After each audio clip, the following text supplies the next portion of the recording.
Hi guys, welcome back to my channel. If you haven't subscribed please subscribe. आज हम बात करेंगे immunologic tolerance के बारे में। पहले हम नॉर्मली देख लेते क्या होता है। जैसे कि कोई बाहर से एंटीजन आया, जो बाहर से एंटीजन आता है उसको हम बोलते हैं नॉन सेल्फ एंटीजन। ठीक है। अब जो ये नॉन सेल्फ एंटीजन आया उसके अगेंस्ट इम्यून रिस्पॉन्स आता है, और ये इम्यून रिस्पॉन्स कौन करते हैं? टी सेल्स और बी सेल्स करते हैं। ठीक है। इन्होंने उस एंटीजन को अटैक कर देना है। बट अगर हमारा सेल्फ एंटीजन है, हमारी बॉडी के अंदर का एंटीजन है, हमारा अपना एंटीजन है, तो उसके अगेंस्ट कोई भी रिएक्शन नहीं होगा। उसको बोलते हैं सेल्फ टॉलरेंस। ठीक है। बट अगर कोई सेल्फ एंटीजन है और उसके अगेंस्ट इम्यून रिएक्शन आ रहा है, उसको हम बोलते हैं ऑटो इम्यून डिजीज। ठीक है। ऑटो इम्यून डिजीज में जैसे कि टाइप 1 डायबिटीज में क्या होता है कि जो बीटा सेल्स होते हैं ऑफ पैनक्रियाटिक आइलेट्स, उनके अगेंस्ट ऑटो एंटीबॉडीज बन जाती हैं और वो उसको डिस्ट्रॉय कर देते हैं, पैनक्रियास को। ठीक है। बट नॉर्मली, जनरली स्पीकिंग, हमारी बॉडी हमें प्रोटेक्ट करती है, हमारे सेल्स को प्रोटेक्ट करती है, उसको हम बोलते हैं सेल्फ टॉलरेंस। तो इम्यूनोलॉजिक टॉलरेंस का क्या मतलब है? Phenomenon of unresponsiveness to an antigen induced by exposure of lymphocytes to that antigen. Means हमारा जो लिम्फोसाइट्स हैं उन्होंने रिकॉग्नाइज करा कोई एंटीजन, लेकिन वो उसको self antigen, as a self antigen ही रिकॉग्नाइज कर रहा है, ताकि कोई भी रिस्पॉन्स ना आए, ताकि बॉडी उसको अटैक ना करे। ठीक है। उसको हम बोल रहे हैं सेल्फ टॉलरेंस। अब self tolerance can be central और पेरिफेरल। सेंट्रल टॉलरेंस का क्या मतलब है कि सेंट्रल ऑर्गन्स में हो रही है। कहाँ पे? थाइमस में और बोन मैरो में। अगर हम टी सेल्स की बात करें, टी सेल्स मैच्योर थाइमस में होते हैं, B cells mature bone marrow में होते हैं। ठीक है। अब जो ये टी सेल्स हैं, जो immature self reactive T cells हैं, ठीक है, वो क्या करेंगे? वो टी सेल्स रिकॉग्नाइज करेंगे किसी सेल्फ एंटीजन को। ठीक है। और जब वो रिकॉग्नाइज करेंगे तो उनकी जब मैच्योरेशन होगी तो हमारी जो बॉडी है उन टी सेल्स को किल कर देगी या फिर उनको अनरिस्पॉन्सिव बना देगी। तो मतलब क्या है, कोई हमारी बॉडी में एंटीजन है, ठीक है, एक नया इमेच्योर टी सेल बना। अब वो टी सेल जो नया इमेच्योर बना है वो सेल्फ रिएक्टिव है। वो क्या करता है? वो हमारे जो सेल्फ एंटीजन है उसको ही जाके अटैक करता है। बट हमारी बॉडी क्या करेगी? जो सेंट्रल टॉलरेंस है वो क्या करेगी कि जब वो टी सेल मैच्योर होगा, ठीक है, उस टी सेल को वो मार देगी। ठीक है। या उसका डिलीशन करा देगी या फिर उसको अनरिएक्टिव बना देगी। ठीक है। अब इसका कैसे मैकेनिज्म क्या है? देखो, ये थाइमस है। ठीक है। अभी हम सेंट्रल टॉलरेंस की बात करें तो हम कहाँ पे है? थाइमस के अंदर है। थाइमस के अंदर जहां पे टी सेल्स मैच्योर होते हैं। ये था टी सेल। ठीक है। इस टी सेल के ऊपर ये एमएचसी कॉम्प्लेक्स है। एमएचसी मॉलिक्यूल क्या, कैसे होते हैं, कैसे काम करते हैं, किस टाइप के होते हैं, वो मैंने पहले एक वीडियो में बता रखा है। तो यहाँ पे एमएचसी कॉम्प्लेक्स है। ये है हमारा एंटीजन प्रेजेंटिंग सेल। ठीक है। अब एंटीजन प्रेजेंटिंग सेल ने सेल्फ एंटीजन प्रेजेंट किया टी सेल को। ठीक है। ये टी सेल ने देखा और इसकी क्या होगी? एपोप्टोसिस हो गई। मतलब ये जो टी सेल है ये मर गया, ताकि ये आगे इसके अगेंस्ट रिएक्ट ना करे। ठीक है।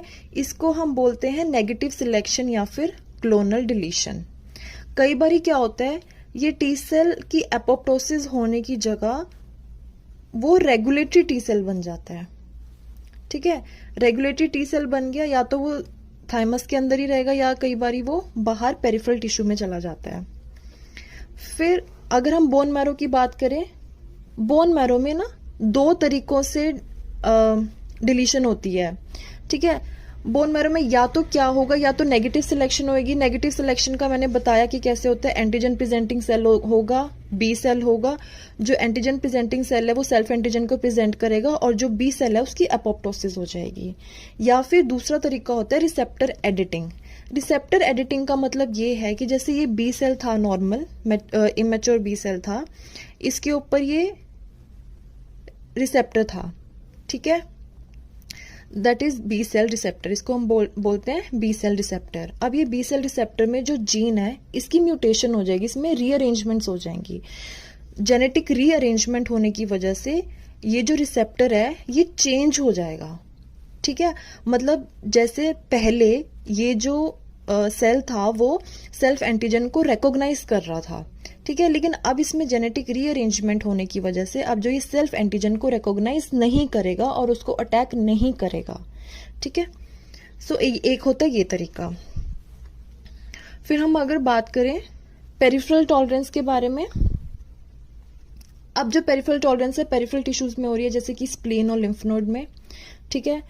स्प्लीन और लिम्फ नोड्स में ये प्रोसेस होता है और ये मेनली टी सेल्स के लिए होता है, बी सेल्स में भी होता है बट टी सेल्स में मेनली ज्यादा होता है। अब इसमें जो ये वाली जो टॉलरेंस है, कई बारी क्या होता है कि कुछ सेल्स रह जाते हैं जो सेंट्रल टॉलरेंस में भी नहीं मरते, ठीक है, तो फिर उनको पेरिफेरल टिश्यू में किल करना पड़ता है। उसके 3 तरीके होते हैं। तो अब एनर्जी क्या है, एनर्जी में क्या बोल रहे हैं कि जो लिम्फोसाइट्स हैं जो कि सेल्फ एंटीजन को रिकॉग्नाइज कर रहे थे वो अनरिस्पॉन्सिव हो गए हैं, उसकी अनरिस्पॉन्सिवनेस को हम एनर्जी बोल रहे हैं। अब ये अनरिस्पॉन्सिव कैसे हो रहे हैं, देखो ये टी सेल है, ठीक है, 2 तरीके से टी सेल एक्टिवेट होता है। एक तरीका तो ये है कि जो इसके ऊपर टी सेल रिसेप्टर है वो बाइंड करेगा एमएचसी कॉम्प्लेक्स के साथ ऑफ एपीसी, ठीक है, ये था हमारा सेल्फ एंटीजन, यहाँ पे इसके साथ बाइंड किया, ये इसकी एक्टिवेशन होगी। दूसरी चीजें होती हैं को-स्टिमुलेटर्स। अब को-स्टिमुलेटर्स क्या होते हैं, टी सेल पे होता है CD28 और एपीसी पे होता है B7, ठीक है, वो आपस में बाइंड करते हैं। जब वो आपस में बाइंड करते हैं तो टी सेल की एक्टिवेशन हो जाती है। तो एनर्जी में क्या हो रहा है, ये वाला प्रोसेस तो हो रहा है कि जो टीसीआर है, टी सेल रिसेप्टर है, वो एमएचसी कॉम्प्लेक्स के साथ कॉम्प्लेक्स तो बना रहा है, लेकिन जो यहाँ पे CD28 था वो उसकी इसके B7 के साथ बाइंड नहीं कर रहा। उसकी जगह एक होता है CTLA4। जो इस CTLA4 है ये को इनहिबिटर है, ठीक है, इसको बोलते हैं cytotoxic T lymphocyte associated protein 4।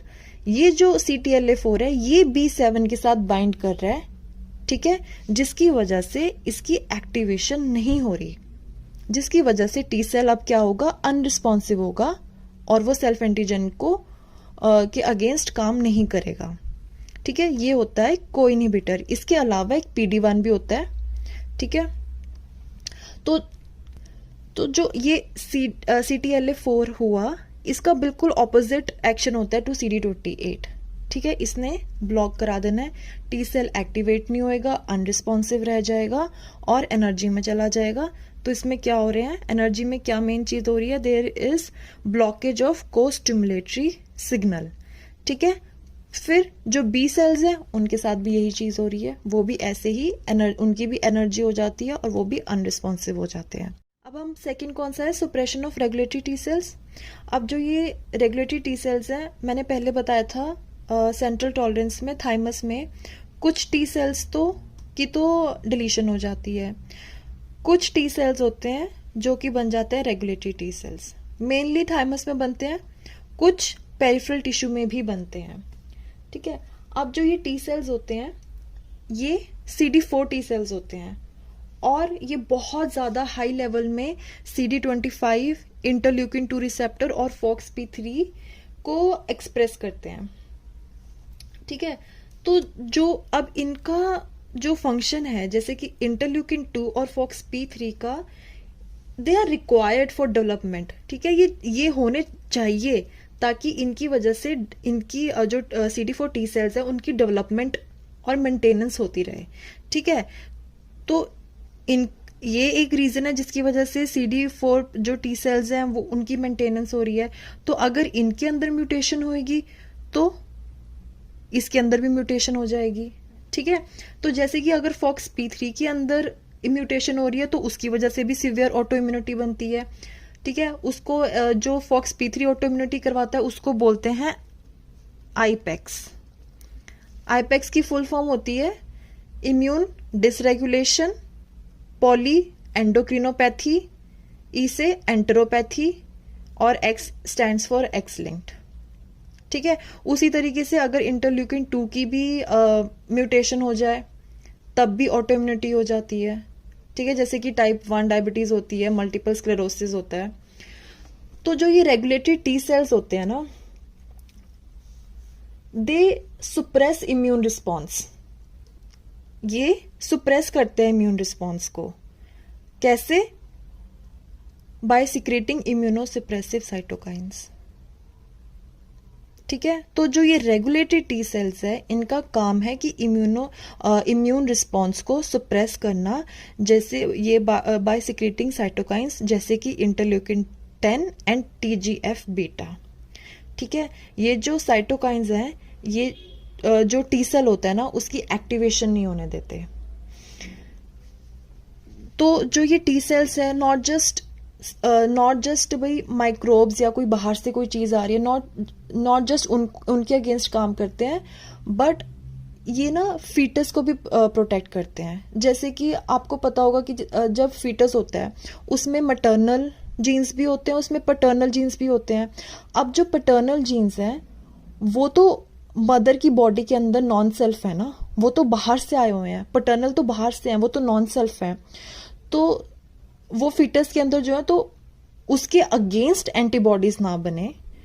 जो मदर के अंदर जो फीटस है, उसमें जो पैटर्नल जीन्स है, उसके अगेंस्ट एंटीबॉडीज ना बने। उसमें किसका फंक्शन होता है? रेगुलेटरी टी सेल्स का होता है। वो उसके रिएक्शन को प्रिवेंट करता है by inhibiting the activation of T sales.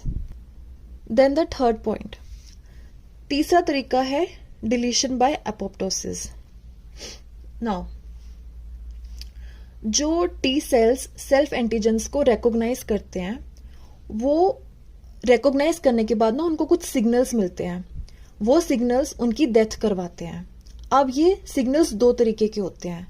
एक होता है एक्सप्रेशन ऑफ बिम, एक होता है फास्ट लाइगेंड सिस्टम। अगर मेरी वो वाली वीडियो देखी होगी एपोप्टोसिस वाली, उसमें होता है ना प्रो एपोप्टोटिक और एंटी एपोप्टोटिक फैमिलीज होती हैं। प्रो एपोप्टोटिक फैमिलीज में एक होता है बिम। ठीक है, प्रो एपोप्टोटिक मीन्स ये एपोप्टोसिस करा रहा है। अब अगर एक्सप्रेशन हो रहा है बिम का, जो कि प्रो एपोप्टोटिक है, और जो एंटी एपोप्टोटिक थे जैसे कि BCL, वो उनका कोई एक्सप्रेशन नहीं हो रहा है। ठीक है, इसका एक्सप्रेशन होने की वजह से एपोप्टोसिस होगी by the mitochondrial pathway which is the intrinsic pathway. ठीक है, ये एक तरीका हो गया। दूसरा तरीका क्या हो गया? Through fast ligand system. Means कि जब टी लिम्फोसाइट्स रिकॉग्नाइज कर लेते हैं सेल्फ एंटीजन को, तो वो एक डेथ रिसेप्टर को एक्सप्रेस करते हैं। ये डेथ रिसेप्टर क्या होता है? फास। ठीक है, इन्होंने एक्सप्रेस किया। उसके बाद जो एक्टिवेटेड टी सेल होगा ना, उसके ऊपर एक फास्ट लाइगेंड होता है। ठीक है, अब ये इसके साथ बॉन्ड बनाएगा, जिसको बोलते हैं फास्ट लाइगेंड बॉन्ड। ठीक है, इसकी वजह से क्या होगी? एपोप्टोसिस होगी। और वो किसकी कौन सा pathway? Death receptor pathway, that is the extrinsic pathway. तो एपोप्टोसिस दो तरीके से हो रही है। एक हो रही है by mitochondrial pathway which is the intrinsic pathway, और एक है death receptor pathway which is the extrinsic pathway. जो माइटोकॉन्ड्रियल पाथवे है, उसमें तो एक्सप्रेशन ऑफ बिम हो रहा है विच इज प्रो एपोप्टोटिक, और जो डेथ रिसेप्टर पाथवे है, उसमें फास्ट लाइगेंड बनने की वजह से एपोप्टोसिस हो रही है। So this is immunologic tolerance.